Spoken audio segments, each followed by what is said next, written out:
You're listening to She's the Business podcast. If you've ever had a launch or promotion that didn't go quite the way you were expecting it to, then you know that it can be easy to fall into, the pit of despair afterwards and feel really bad about it. And often making decisions from that place is really unhelpful for your business. So it's so important to learn the art of bouncing back. Bounce back from a launch or promotion that didn't go your way so that you can move forwards and not get stuck in that pit of despair. So today I'm sharing with you in this episode the 5 key things that I do in my business that I teach my clients to do so that you can bounce back really positively and really effectively and quickly. So stay tuned. This episode is coming right up. Hi, I'm your host, Jessica Osborne, and over the last 25 years in marketing and business, I've helped many brands to launch, scale, and grow, with some of them becoming multi-billion-dollar companies. I'm here to inspire you to get out of your own way and create a profitable, fulfilling business while living the lifestyle you really desire, without all the hustle. So I bring you She's the Business podcast, a unique blend of strategies, tactics, mindset, health, and spirituality, literally everything you need to be the successful leader of your dream business.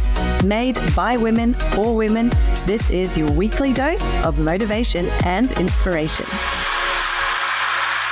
Hello, friends. So the art of bouncing back from a failed launch or promotion. Now, if you have been in business for any amount of time and you do your own marketing to have inbound leads and clients coming into your business, as in you're not relying solely on referrals from other people, then no doubt you've had a launch, a promotion, a campaign that didn't quite go to plan. You didn't get the results that you were expecting. And if you haven't had one that didn't work out amazingly for you yet, then this will no doubt happen because it happens to everybody at some point in your business life. So it is really important to have this conversation today about bouncing back, because those who learn to bounce back faster and easier are the ones who make the most progress. I have seen and have experienced just the frustration, the despair, the complete lack of will to even go on after you've had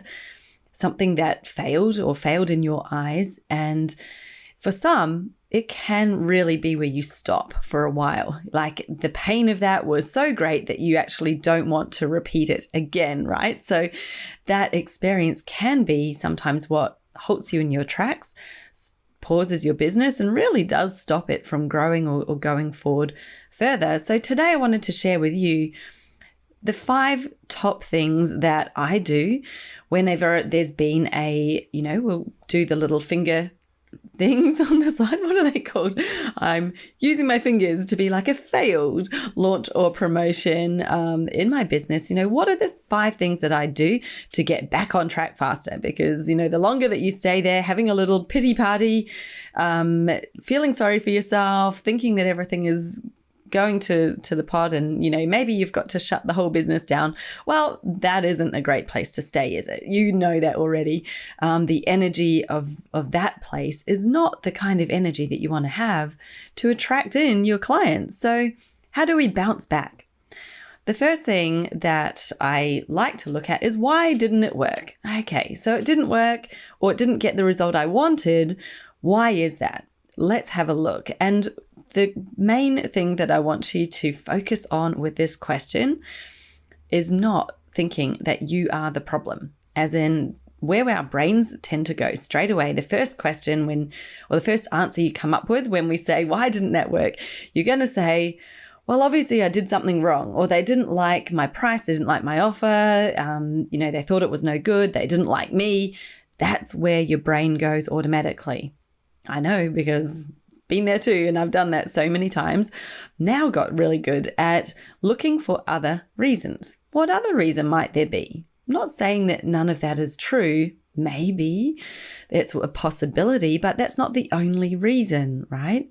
So what other reasons might there be? out there why this may not have worked. And I want you to go on a little treasure hunt.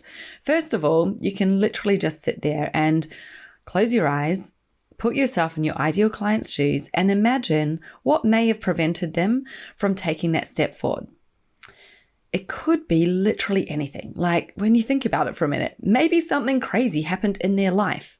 Maybe they suddenly have got some form of, really chronic illness. They're in hospital. They could have been in an accident. Something could have happened with their kids, their husband, their mum, their dad, anything in their immediate family. Maybe their dog was really sick and they're taking it to hospital and they've just completely gone offline with all of the stuff that they were previously thinking about.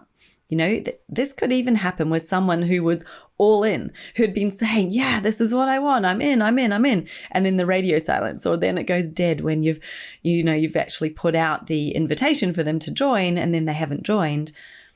We tend to think, oh, we've done something wrong, but there could be so many reasons. Just start to imagine for a minute what could happen in your life if it was you that would have prevented you from being able to sign up. It could be anything, right? So the imagine wanders a little bit and you're like, oh my goodness, there's so many reasons that would be far more important. Something that's going on in their life that's suddenly taken priority, that's suddenly far more important than what they were about to do. So yes, any one of those could be the reason. Then you could also have a little bit of a treasure hunt with your own processes and what you had going. And I'll put my hand up. I'm going to laugh at myself for a moment, even just sharing this story on the podcast, because I know this content will be out there for a very long time. But, we learn from our mistakes. And fairly recently, I ran an entire launch. It was going really well, great promotion. And I was really curious. I was like, why isn't anyone signing up? And it wasn't until I had closed it and I was going through the sales page because I was creating something else, a sort of a back end or backdoor offer. And I'll talk a little bit about that in a moment, what some of the other options are that you have. I was creating the backdoor offer and I realized, the sales page that I used during this entire promotion wasn't linked to the checkout pages. So the buy, join now, enroll now button didn't work, didn't go anywhere. Nobody could sign up even if they'd wanted to. And I'd done all this work, put in all this effort. It had been amazing. We're having a great time. There were people who were clearly very keen. Nobody told me that the buttons didn't work, by the way. So, that is amazing when you have someone lovely in your audience who will step forward and tell you if something's not working, but doesn't always happen. And I found that out the hard way. After the time had gone, after I'd closed down that offer and it wasn't available anymore, then I found out, they didn't buy it because they couldn't buy it. Okay, well, that's on me. And that was a lesson that I had to learn. And right, even though you thought the pages were all working and definitely they had been tested beforehand, this is not my first rodeo. I've been in digital marketing, then you're going to think it's like the crazy digital marketing schemes that are out there at the moment. I've been doing online marketing professionally ever since 2006. So that is almost 20 years ago. I've built websites. I know how to test a page. I know how to test buttons. I've done it many times before. But somehow this one slipped through the cracks. I still have no idea how it happened. But it really isn't important to go back and try to figure out how it happened because I'm like, it's in the past. It's already been and gone. I'm here now, here today. So how can I move forward from there and take this as a reminder to definitely not skip the testing process in future, even though I hadn't, but maybe do a double test or a triple test on those all important things. So if people want to sign up, they actually can. That is a really smart thing to do. So there we go. It literally could be almost anything. There have been examples as well in the past where people think they've sent out emails and with a problem with their email system, or potentially your email address has maybe gone onto a blacklist and you didn't even realize they may not be reaching the people who are on your list. So the way you would figure out if something like that's going on is looking at your data. The emails, are people even opening the emails? If it seems incredibly low, then I would be very curious as to why is it so low. It's probably not to do with the subject lines, but if it's out of the ordinary, if this is far below what you would have normally experienced, then I'd start thinking these emails are probably not being delivered. So it's either to do with the content that I've got in them and the spam filters are picking them up as spam, they're going into spam, or there may even be a problem with your sender reputation. And a really quick search on Google can tell you whether you are in any email blacklist. So if you haven't done that for a while, go do it. I actually have a totally side tangent here, but I always like to share little bits and pieces with you of what to do if you haven't done that before and you're thinking, well, how do you remember to do it or whatever? There are lots of free blacklist monitor sites out there. And I even have one set up that sends me a report to my email regularly. So once a week, it sends a report. It tells me if I've been flagged on any blacklists. So I can just really easily check on the email to see whether I'm on any blacklists. And if I'm not, I carry on. And touching wood, I think it's been almost 3 years since the last time that, my domain was flagged. And it's a really easy process to get removed as well. You find it, it'll tell you what to do to get your name removed from that blacklist. So don't worry if that's happened. You can rectify it. It's not the end of the world, but it could be a reason as to why maybe this launch or promotion didn't work as well as you thought it was going to. So that's your research that you've done. Now, the next part, and I did allude to this just a moment ago, the second thing I do is I go in and look at all the data points. Now, not every single one. We've got data coming out of our ears, but there are some key data points in your business, or key metrics, shall we say, that you want to know. Ideally, you want to be keeping an eye on. And if you don't already do this, know what your key metrics should be so that you can actually track them throughout your launch. And you can tell straight away while you're in it if there's something that's not working, so you can fix it during that promotional period instead of waiting till the end and finding out about it later.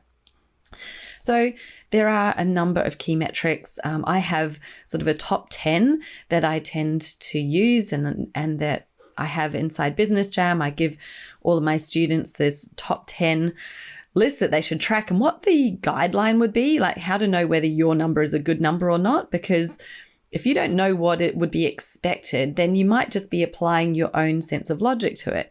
So you might think, for example, 5% conversion is terrible. It should be way higher. But if you knew that industry standard is 2 or even 1% for some things, if you knew that the standard is 2 or 1 and anything above that is good, you'd look at the 5% in a whole different light, wouldn't you? Yeah. So it is really important to know what are the guidelines, what are the benchmarks, and what you're aiming for. And then once you're tracking that, then you've got your own benchmarks because you want to improve on that each time. You want to be thinking, well, how can I grow that 5 into a 10? What could I do to make that better? So your data is important. Now, the reason why, and I know for creative types, put up your hand, I'm one as well. And also, if you're a big picture thinker, sometimes getting down into the detail isn't where you love to be because you've already got new ideas, you're already on to the next thing that's exciting, and you've got all of this momentum and energy. I'd have to say, though, that the number of times I have discovered something by looking at the data that I didn't realize before that actually is really positive. So, for example, I have had a promotion that the result wasn't the result I wanted. Okay. And I thought, that's failed. It's worked. I was in my head about it, very disappointed. And then I looked at the numbers and my conversion rate was actually over 10%. It was 11.6. So I was suddenly like, oh, well, that's not terrible at all, right? That was actually really successful. The problem is I didn't get the result because I didn't have enough people coming in, right? So it converted really, really well. The problem wasn't in anything that I did. It wasn't in the offer, wasn't in the actions. It was simply that there weren't enough people coming in. So that is a far different problem to solve than if the conversion rate is, below 1% in the zeros, but you had people in there Well, that means, they're two different problems, right? So if you've got a good conversion rate, not enough people, your problem is for next time, how do I get more people? How do I get more people in here? Because if I'm converting at a great rate, even 5%, I'd be really happy with. If I'm converting at that percentage, then how do I just get more people in to see this? Now, if your conversion rate's really low, but you had the people, you had the volume, so you had really good opt-ins, you had a good show-up rate of whatever it was you were doing, or good open rates, but then they didn't purchase, then the problem isn't in what it was you were talking about and the promise in the whole runway in. It was actually at the end, the point of sale.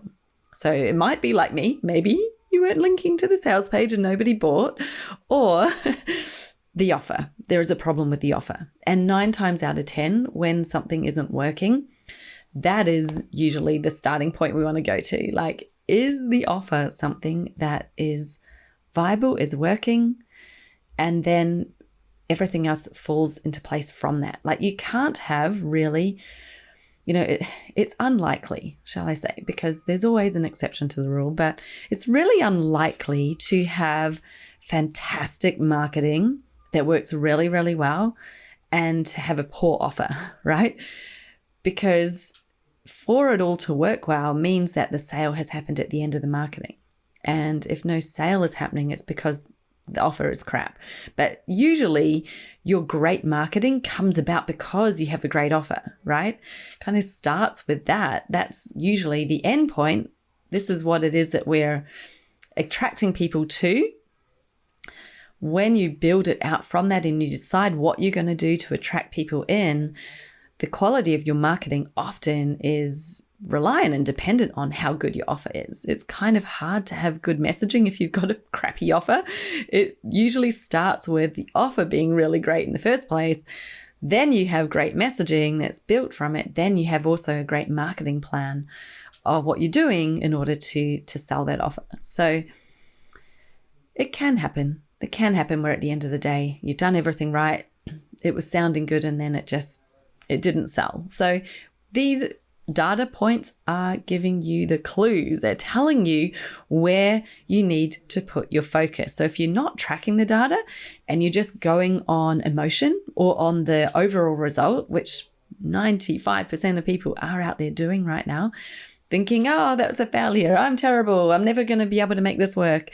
I'm not good enough in business. Any of those thoughts that are going through your head, or I need to now go and learn how to do marketing better. Usually that's where people start. Actually, the data will tell you what it is that you need to do. So it might tell you your marketing's great, you just need more people. You need to reach more people.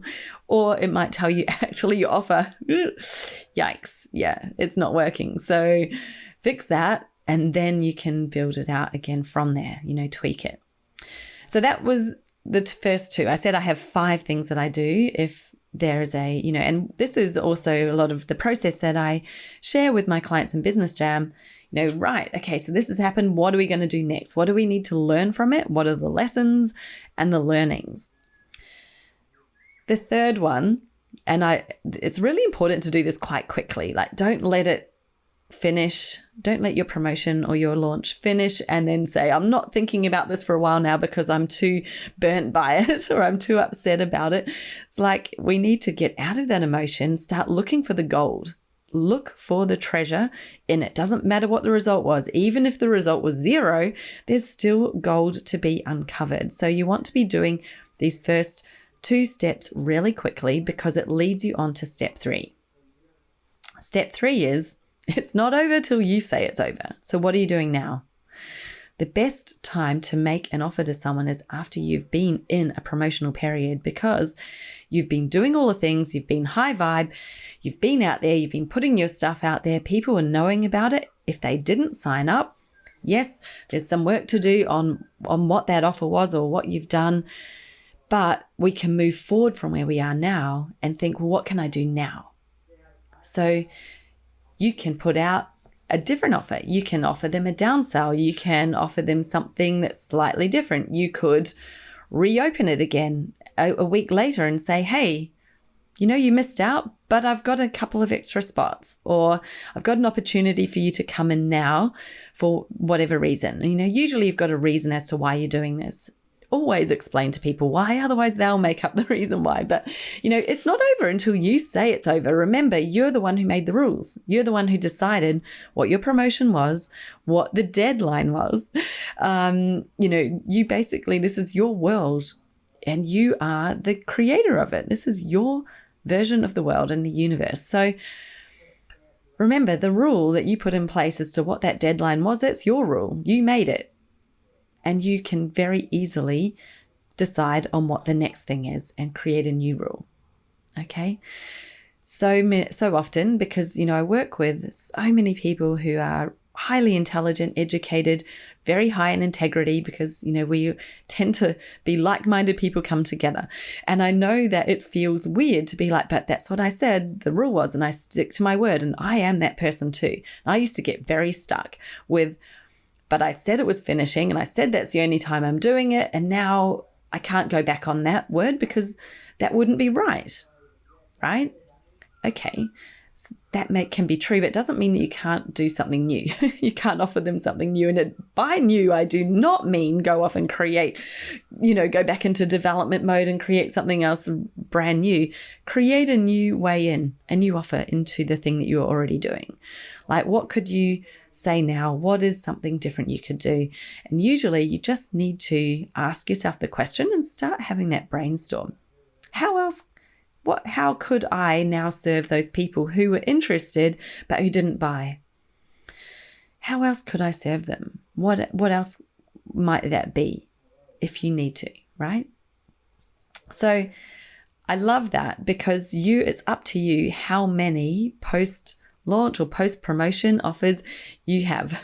Like, it's up to you. You can keep on doing it, and those people are either going to unsubscribe or they're going to buy at some point. So you decide what you'd like to do.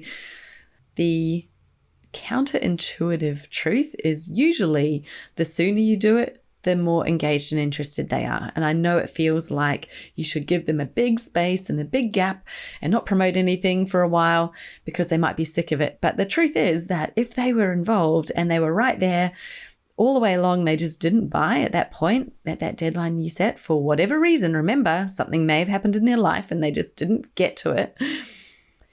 There's nothing wrong with creating another opportunity quite quickly and soon after, and you can give them a really good reason as to why you're doing it. So it's not over till it's over. That's number 3. Number 4 is the debrief and the feedback. So all of this amazing information that you've captured of what happened on your little treasure hunt, what reasons you think they may not have bought, the data that you've looked into, your key metrics, the feedback that you may have received during it, capturing that into a debrief, really important. Why? Because even though it feels like you're never going to forget this experience, you will forget it. And it'll be really difficult to remember exactly what happened, what worked well that you want to repeat, and what didn't work so well. And all those insights that you have right now when they're fresh as to what you do differently next time. So that moment of like, I just need to focus on getting more people in, boom, that is really important to capture it. Because trust me, next time you're going to do another similar, you should run this again. I actually don't recommend thinking, well, that didn't work, I'm now going to create a whole new different type of promotion or launch. Usually you take what you've already done and we're just going to tweak it and make it better. Run it again, because it is a far less time intensive way to run your business, is to leverage all the work you've done in the past. Run it again, make a few key changes where you need them, right? But that one-liner, gosh, I remember the time that happened to me. Just focus on increasing the numbers. So I went, right, I'm not going to change things. I'm just going to focus on getting more people in. I put all my effort and energy in there, and yes, bang, the result went up. And great increase that next launch. So the debrief is important because you will forget it. And you can easily get sidetracked off down the different things and thinking, I need to redo my sales page and I'm going to redo whatever else. Maybe if you were doing an event, you might have slides. You might be thinking, I could really improve on all that. Yes, you can. You can improve on everything. You can improve on everything. But if you're improving on something that was already working versus improving on something that wasn't working, which do you think is more valuable to do? So if the thing that wasn't working, if you just focus on that and everything else was working okay, you're going to have an increase in results. So you definitely want to know what that is and to remain focused on it. So capture your debrief can be really quick. I have 3 sections where I capture all my key metrics, and then I have 3 sections that I write in. What went well, what didn't go well, what would I do differently next time? And I just capture that at the time and reuse it when I do the next one. It's like how I start the planning. Okay, let's look at what happened last time. And when you've built up quite a few of these, you can go back and look at them all to be like, what are the little pieces of gold that I captured at that time that now I can use again? So amazing, because you then get to focus on the right things and not the things that you don't need to focus on. Okay.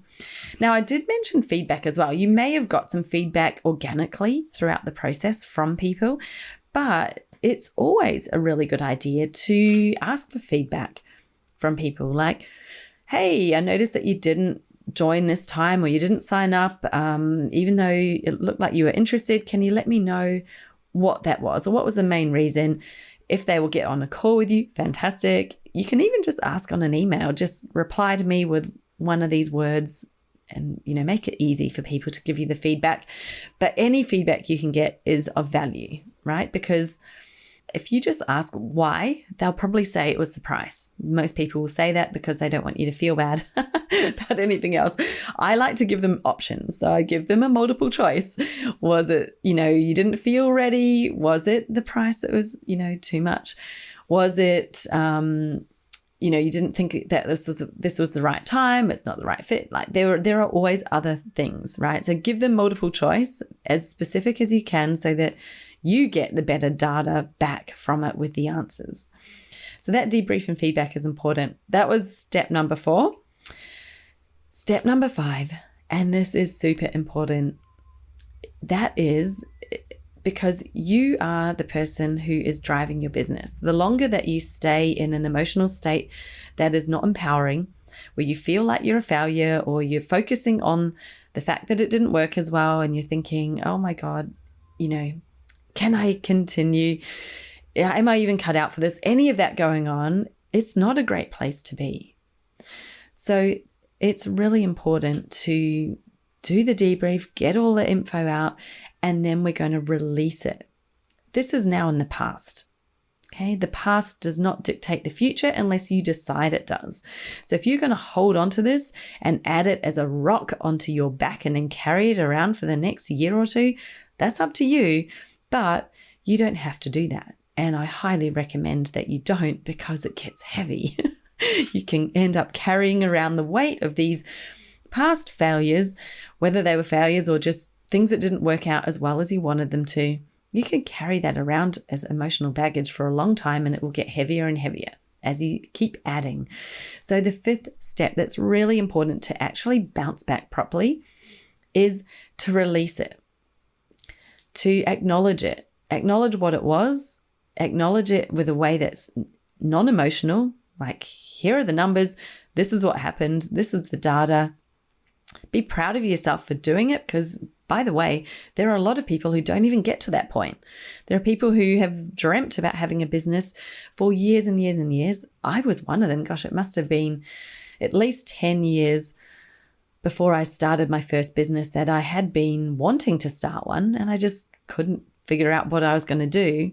That was, the years I'd do road trips with my husband, and we'd come up with all of these crazy dreams and then get home and then go to work the next day and never do it. So anyway, there are a lot of people who have never done what you've done. They've never been in that place. They haven't even taken the action. So, be proud of yourself for a minute. Hey, you did it. And the result was the result, but that doesn't mean that's going to be the result next time. Okay, it's now in the past. You've learned from it, and hopefully if you have learned from it properly, like you've allowed yourself to look at the data, to find out what happened, to be present to it and just aware of it without it, becoming part of you or really feeling that failure. If you can release it now, let it go and move forward with the bits of gold that you've managed to find in your treasure hunt, then all you need to know is, hey, that was then. That doesn't mean that it will be the same next time. And in fact, it's highly likely for things to repeat and repeat themselves unless you're not learning the lessons, right? The only time something repeats, the only time you make a mistake more than once is when you don't realize it's a mistake, which means that you didn't do the other 4 steps. You didn't do the debrief. You didn't look at the data. You didn't do the investigation to find out what happened. So do that, get the feedback that you need, and then let's release it, put it in the past, move forward, taking that information with you. And that is sort of a choice that you have to make, because you've got to allow yourself to release it. Okay. It's no good sitting there going, okay, that's it, I release it. Like, actually release it, breathe through it, forgive yourself if you need to forgive yourself for a mistake that you made. Gosh, when I had my sales page with the buttons that didn't work, I had to forgive myself. I was very annoyed for a few hours after I found that out. And, I was very frustrated at myself. Now I can look back and laugh. I released it. I forgave myself. I'm like, you know what? So be it. That's not the end of the world. I can move on and I can bounce back. So bouncing back, it becomes an art. And the more that you do this, the easier it gets every time. And hopefully there aren't many times that you have to do it. But I just think that the more your business grows, actually, there can be even bigger experiences, right? Because usually the ones in the first few years, the first 5-10 years, are often smaller experiences. And when your business is bigger, and there's more at stake, and you've probably put more effort in, you've spent more. So there's you can have some that you are bigger experiences to bounce back from. So it's good to get your practice in now. Like, let's get good at bouncing back now with some things that aren't as intense, so that when you have a big one, then it doesn't crumble you. It really doesn't, put you under. You go through the process, gain what you need from it, release it, and you move forward. The people who are most successful in business, it's not because they're smarter than everyone else. It's not because of whatever. They're just more emotionally resilient, as in more resilient all over. They're able to take those knocks and falls, bounce up, and keep going.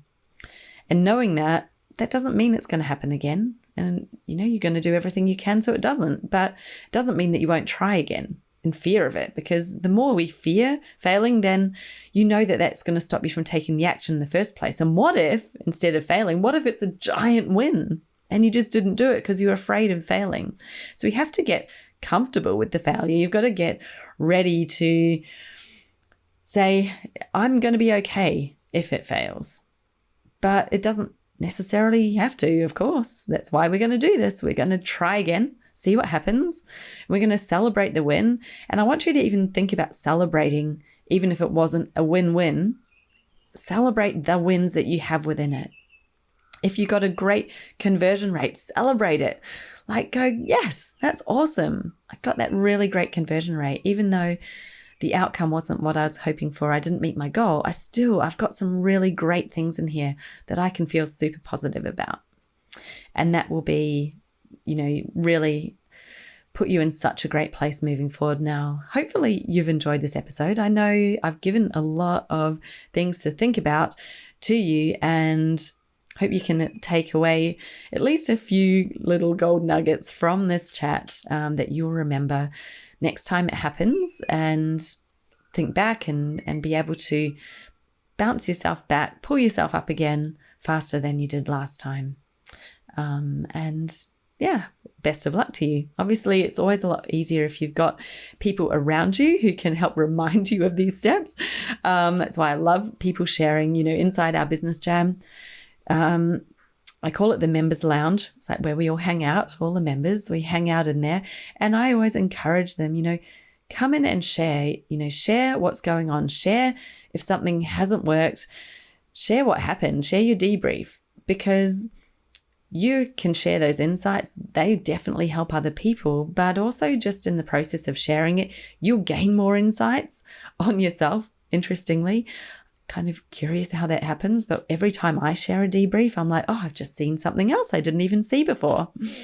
And people can also see other things that you might not see. So the benefit of that sharing and of them responding to you, giving you that support, telling you how wonderful it is, and, not in a fake way, but usually in a really positive way. You get that great feedback. You might get some insights you'd missed. That is just worth its weight in gold. So make sure you have a group that you are able to share within. Please don't be in a silo. Please don't sit there alone doing this, because you'll get benefit out of it, even if you follow the steps I've given you today, but you'll get so much more benefit when you have people that you can share it with, and really get that extra 10% stuff that you hadn't noticed before, and things that they see that you hadn't realized. That was a little added extra. I was about to wrap it up before, and then I went off on a new tangent. So feeling a bit chatty today, but I have some new training that I'm about to record for Business Jam. Just loving it at the moment, because I'm rolling out new content all on creating a sell-out signature program. So, really bringing the whole framework in to help people craft and create that sell-out program. And of course, launching or promoting, if it's a one-on-one, you might not do a launch. You may do a different type of activity that's going to get it out there in front of people and tell people you've got something that they could come and work with you on. Part of it's obviously doing that. So these are the steps that I share to my members inside Business Jam, and I've just been giving you a little bit of a taster of it, which has been lots of fun. But I must get on to my recording of all my new trainings and my new content. So I'll leave it with you there. We'll have another episode coming up next week. Make sure you're subscribed. If this is your first episode and you've enjoyed it, hope you have. I come with a new episode every week.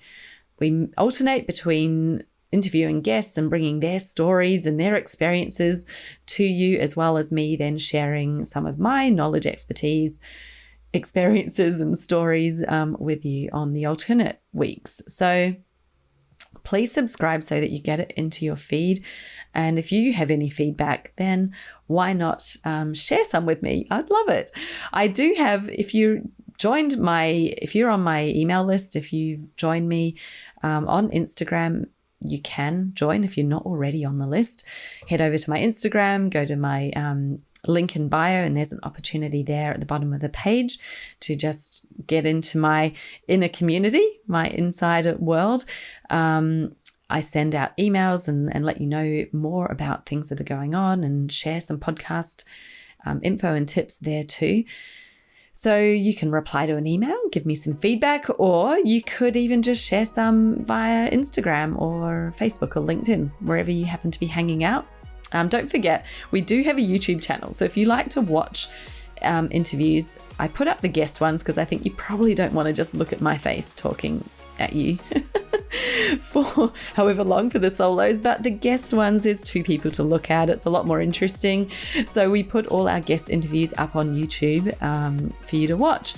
And I highly recommend it because, it's a lot of fun. So as long as you're not doing these while you walk, that's my podcast listening time, is while I'm out walking or running. I often listen to podcasts, but if you're at home or you do that as a wind down thing in the evening instead of watching Netflix, then, jump on YouTube and actually watch us in person rather than just listen. And that's it. Okay, have a great week, and I'll catch you next week.